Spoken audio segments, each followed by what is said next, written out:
AP liquor స్కామ్లో భారీగా నగదు స్వాధీనం చేసుకున్నారు సిట్ అధికారులు. ఈ కేసులో 40వ నిందితుడిగా ఉన్న వరుణ్ ఇచ్చిన సమాచారంతో సిట్ అధికారులు హైదరాబాద్లో విస్తృతంగా తనిఖీలు చేశారు.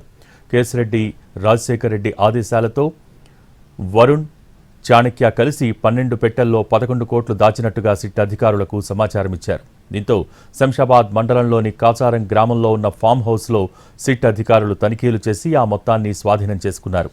ఈ ఫామ్ హౌస్ తీగల బాలరెడ్డికి చెందిన సులోచన ఫార్మ్స్ పేరుతో ఉన్నట్టుగా గుర్తించారు.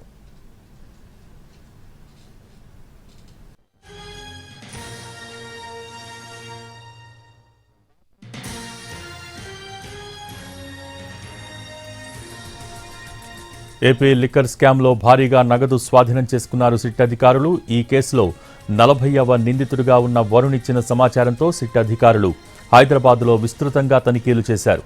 కేశిరెడ్డి రాజశేఖర్ రెడ్డి ఆదేశాలతో వరుణ్, చాణక్య కలిసి 12 పెట్టెల్లో 11 కోట్లు దాచినట్టుగా సిట్ అధికారులకు సమాచారం ఇచ్చారు. దీంతో శంషాబాద్ మండలంలోని కాచారం గ్రామంలో ఉన్న ఫామ్ హౌస్లో సిట్ అధికారులు తనిఖీలు చేసి ఆ మొత్తాన్ని స్వాధీనం చేసుకున్నారు. ఈ ఫామ్ హౌస్ తీగల బాలరెడ్డికి చెందిన సులోచన ఫార్మ్స్ పేరుతో ఉన్నట్టుగా గుర్తించారు.